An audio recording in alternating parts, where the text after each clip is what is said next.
नमस्कार सभी को। आप कैसे हैं? यहाँ होना अच्छा है और आज मंगलवार है 11 नवंबर। खैर, आगे बढ़ते हैं। ओईएस के बारे में वहाँ कुछ नया नहीं है, लेकिन कृपया किसी भी घटना के लिए नजर रखें और जिनके पास विक्ट्री विद ऐश तक पहुंच है, सुनिश्चित करें कि आप उस प्लेटफॉर्म पर होने वाली हर चीज से अपडेट रहें। जो अभी भी लिंक का इंतजार कर रहे हैं, चिंता न करें, सभी को शामिल किया जाएगा। कुछ भी नहीं हुआ है। विक्ट्री विद ऐश में अभी तक कुछ भी शुरू नहीं हुआ है, इसलिए हर कोई बिल्कुल एक ही स्थिति में है। अभी कुछ शुरू नहीं हुआ है, तो कोई भी पीछे नहीं रहेगा। ठीक है? मुझे पता है, मैं कहता हूं चिंता मत करो, लेकिन आपका ऑन बोर्डिंग का समय आएगा और आपको भी सबके जैसा ही मौका मिलेगा। हमारे सीईओ की कुछ पोस्ट चल रही हैं। एक आज आई है जो शेर या भेड़ बनने के बारे में है। ये वाकई सटीक है और ये उसी का हिस्सा है जिसके बारे में मैं कल बात कर रहा था। शोर पर ध्यान न दें, जो आप देखते हैं। ये क्या था? कल था ना, जो देखते हैं उस पर भरोसा करें, जो सुनते हैं उस पर नहीं। क्या आप शेर हैं या भेड़, यह भी वैसी ही बात है। ये सब आगे बढ़ने का हिस्सा है और हम विक्ट्री विद ऐश में यही सीखने वाले हैं। लेकिन ये हम सभी को हमारी थोड़ी जिम्मेदारी की याद भी दिलाता है कि हम यहाँ क्या करने आए हैं। इसका मतलब है कि हमें वास्तव में खड़े होकर वो उद्यमी या शेर बनना होगा जो हमें बनना चाहिए। यही वो चीज है जिसे हमारे सीईओ ढूंढ रहे हैं। तो क्या आप शेर हैं या भेड़? ये पूछने का तरीका है कि क्या आप एक मजबूत स्वतंत्र नेता हैं, यानी शेर, या एक अनुयायी जो विनम्र और आसानी से प्रभावित होता है, यानी भेड़। दुर्भाग्य से ऐसे कई लोग हैं जो भेड़ हैं। पुरानी कहावत भेड़ चाल, यानी वे लोग जो आसानी से प्रभावित हो जाते हैं।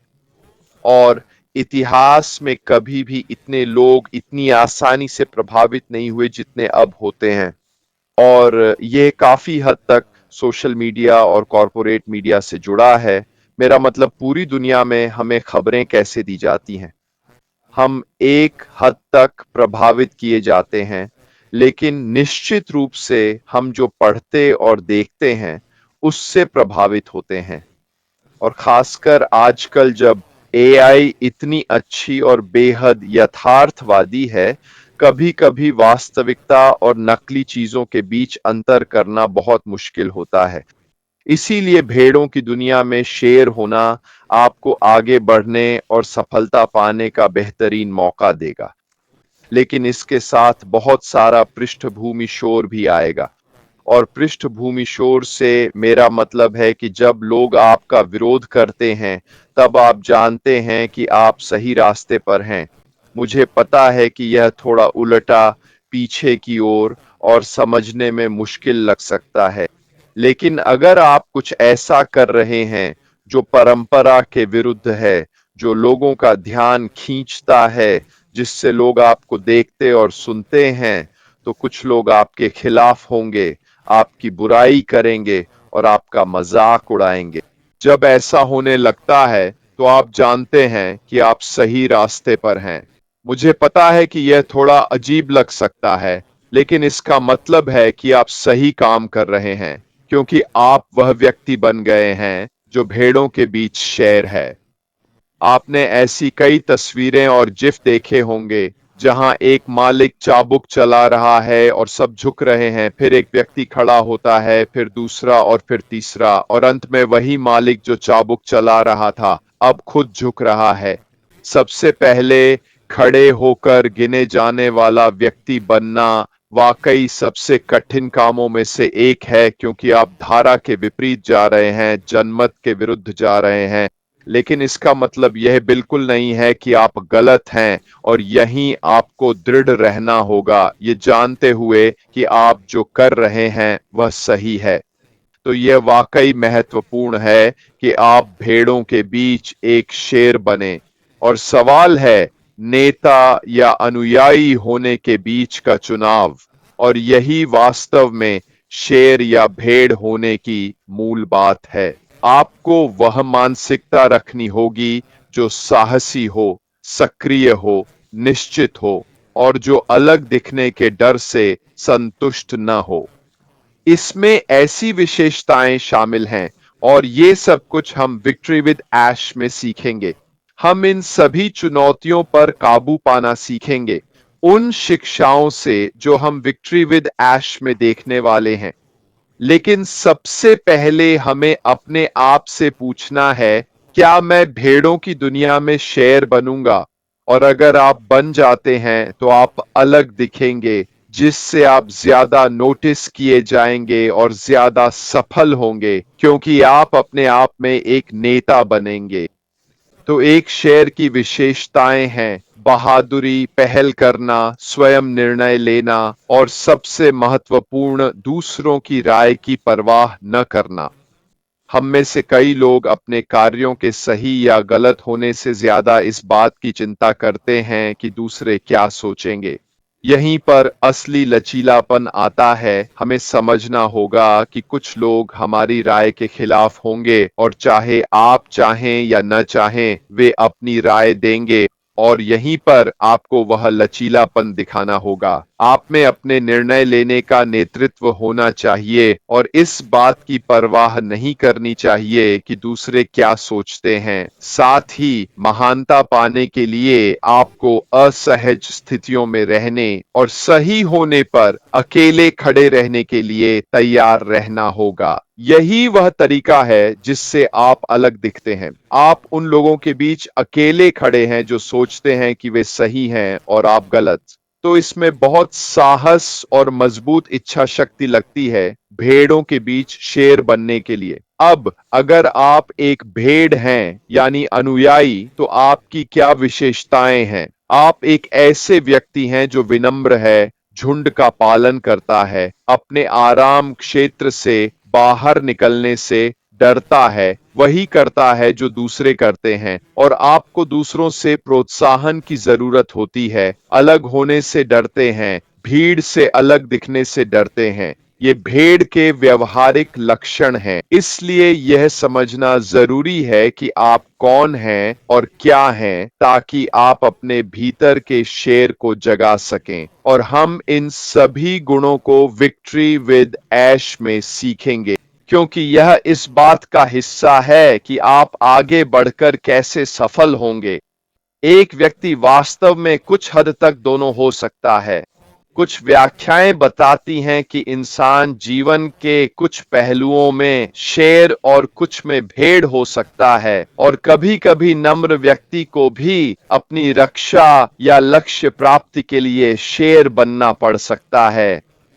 जैसा कि कहावत में कहा गया है, कभी कभी आपको शेर बनना पड़ता है ताकि आप वो भेड़ बन सकें जो आप हैं। इसका क्या मतलब है?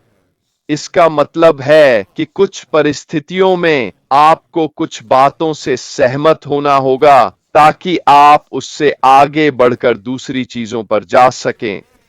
मुझे लगता है कि इसे समझाने का सबसे अच्छा तरीका है तुष्टिकरण। तो यह वास्तव में एक ऐसा उपकरण है जिस पर आपको विचार करना चाहिए। क्या आप शेर हैं या आप भेड़ हैं? यह लोगों को अपने चरित्र और कार्यों पर विचार करने और नेता या अनुयायी के रूप में अपनी स्थिति पर सोचने में मदद करता है। अगर आप एक अनुयायी हैं तो इसमें कुछ भी गलत नहीं है, और यह बिल्कुल ठीक है। लेकिन आप वही परिणाम नहीं पा सकते जो एक शेर भेड़ों के बीच पाता है, क्योंकि शेर को परवाह नहीं कि भेड़ क्या सोचती हैं। एक शेर भेड़ों के झुंड को नजरअंदाज करके बस आगे बढ़ जाता है, क्योंकि उसे परवाह नहीं कि भेड़ें क्या कह रही हैं। पर आपको यह भी समझना होगा कि हर शेर काट सकता है, और यही बहुत लोग शेर की क्षमता के बारे में गलत धारणा रखते हैं। अगर आप उन्हें नाराज करते हैं तो हम सब जानते हैं कि अंजाम क्या होगा। लेकिन मुझे लगता है इस समय सबसे जरूरी है कि आप आईने में खुद को देखें और सोचें, मैं क्या हूं? क्या मैं वह इंसान बनूंगा जो सिर ऊंचा करके खड़ा रहेगा, अपने सिद्धांतों पर अडिग रहें? वह व्यक्ति बने जो तब भी आगे बढ़ता है जब दूसरे पीछे हट जाते हैं। क्या आप वह मजबूत दृढ़ शेर बनेंगे जो कई सफल उद्यमियों की पहचान है? यह फैसला आपके हाथों में है। क्या हम शेर बनने का तरीका सीखने के लिए प्रशिक्षण पाएंगे? हाँ, हम पाएंगे। लेकिन पहला कदम है यह चुनना, मैं भेड़ों के झुंड में एक शेर बनूंगा। खैर दोस्तों, आज संक्षेप में बस इतना ही। आज के लिए मेरी तरफ से इतना ही। अगर मेरे पास कुछ और है या कुछ सामने आता है तो मैं जरूर आपको बताऊंगा। याद रखें, बाहरी दुनिया में सोशल मीडिया, फेसबुक, जो भी इस समय सार्वजनिक है, विक्ट्री विद ऐश से जुड़ी हर चीज निजी रहनी चाहिए और उस प्रोग्राम, स्टेडियम या कहें पुल की दीवारों के भीतर, ठीक है? अगर आप लिंक शेयर कर रहे हैं या विक्ट्री विद ऐश के अंदर की बातें यूट्यूब, फेसबुक, लिंक्डइन, इंस्टाग्राम जैसे सार्वजनिक मंचों पर बता रहे हैं, तो आप अपनी स्वीकृत आचार संहिता का उल्लंघन कर रहे हैं और जो इसके खिलाफ जाएंगे उनके लिए आगे चलकर परिणाम भुगतने होंगे। इसलिए समझदार बने, ठीक है? सार्वजनिक जगहों पर क्या कहते हैं इसका ध्यान रखें, क्योंकि हर जगह आंखें और कान हैं। याद रखें, यह परीक्षण का हिस्सा है, यह छंटनी प्रक्रिया का हिस्सा है। अगले व्यवसाय में जाने का यह पुल है जो दिखाएगा कि कौन उस महान, बड़े, साहसी, सुंदर, साझा सपने में आगे बढ़ने के लिए उपयुक्त है। खैर दोस्तों, मेरी तरफ से बस इतना ही। जल्द ही आप सबसे बात करूंगा। फिलहाल अलविदा।